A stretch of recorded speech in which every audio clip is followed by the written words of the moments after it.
छत्तीसगढ़ में खुतबा के जुम्मा के लिए सरकारी मंजूरी लेने होगी और छत्तीसगढ़ वक्फ बोर्ड के मसाजिद के मुतवल्लियों को मुतज़ा की हुक्म दी गई है कि आप लोग जब भी जुम्मे के दौरान खुतबा यानी खुतबा तकरीर या खुतबा देंगे तो आप लोगों को सरकार से आप लोगों को ये मंजूरी लेनी पड़ेगी, परमिशन लेनी पड़ेगी, वरना खुतबा नहीं दे सकते हैं। और इसीलिए हम हमारे वेस्ट बंगाल के अवाम इन मुसलमान अक़लियत को हम ये इतला देना चाहते हैं कि आप लोग इस बात को ध्यान में रखकर अपने काम को कीजिए कि आने वाला कल जो भी है, आने वाला कल में किसी तरह से इधर उधर ना भटके, जो हमारे अक़लियत के भलाई के लिए काम करेगा, अक़लियत के साथ रहना है। वो हम किसी पार्टी की बात नहीं बोलेंगे। अक़लियत माना माइनॉरिटीज है, श्रद्धालु है और मुसलमान भी हैं, सिख भी हैं, क्रिश्चियन भी हैं, जीएनयू भी हैं, पादरी भी हैं। इस तरह के 5 कौम है और अक़लियत में ज़्यादातर हम मुसलमान आते हैं। तो आप लोग इस बात को ध्यान में रखें और आगे जो कदम उठाएंगे तो हमारे अक़लियत के लिए जो भला हो, अक़लियत के लिए जो हमारे लिए गौर फिक्र करें, उसी के साथ रहें। कुछ नहीं है, इसलिए हम सब मुसलमान का ये मैसेज करना चाहते हैं, खासकर हमारे वेस्ट बंगाल के मुसलमानों को, कि इस बिल के खिलाफ आप सबको बताएं और सबको समझाएं, जो इधर उधर भटके हैं सबको सीधे रास्ते पर लाएं और एकजुट होकर, एकता होकर इस बिल के खिलाफ आवाज उठाएं। आसमान ज़मीन का फ़र्क है। पहले तो ये बात बताएंगे कि इस्लाम में जो है उनका कोई इसमें दखल नहीं है। अब हम जुमे में खुतबा देंगे, हम अपने मस्जिद में क्या बोलेंगे, हमारे कौम का क्या हुक्म है, उनका क्या है, तो वो क्या हिंदुस्तान को सिर्फ अपना बाप का जागीर समझते हैं बीजेपी गवर्नमेंट, कि आज वो कहेगी ऐसा करना है तो वैसा करना पड़ेगा? नहीं, हम इसको बिल्कुल मानेंगे नहीं। इस बिल का हम लोग खुल करके बाइकाट करेंगे।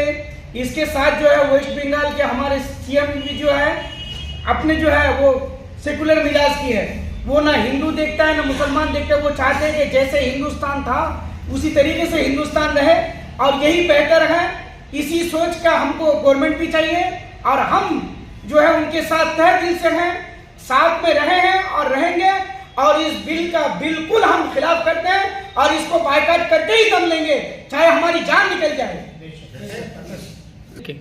ये एक अखबार उर्दू में अखबार मशरिक है, उसी पेपर में हमने पढ़ा है। और कोई भी मीडिया इस तरह का रिपोर्ट नहीं दे सकता है कि जब तक उनको खुली हुई या किसी गवर्नमेंट के तरफ से कोई लिखित में या सूचना नहीं मिलता है तो कोई मीडिया नहीं लिख सकता है। इसलिए हम लोग अखबार मशरिक के रिपोर्ट या खबर को देखकर हम लोगों ने आज उलमा ने बैठकर ये इस तरह का हम लोगों ने एक बयान दिया है कि গোয়ালপুকুর 1 মাইনরিটি সেলের প্রেসিডেন্ট মোহাম্মদ সাইফুদ্দিন যে আর্টিকেলটা হচ্ছে যে পেপারে বেরিয়েছে, সে যদি সত্য না হয় তাহলে তো পেপারে লিখতে পারবে না, সে পেপারের উপরে কেস হয়ে যাবে, পেপার ব্যান্ড হয়ে যাবে। বিজেপি সরকার মূলত একটা ধর্মীয় সুড়সুড়ি দিয়ে রাজনীতি করতে চাইছে। ভারতের অর্থনৈতিক অবস্থাকে ধ্বংস করে দিয়েছে। 2-3 জন যে কর্পোরেট হাউসের কাছে এই সরকার বিক্রি হয়ে গেছে। না এখানে বেকারদের জন্য কোনো কর্মসংস্থান হচ্ছে, না যে মানুষের অধিকারের স্বার্থে কোনো কাজ করছে।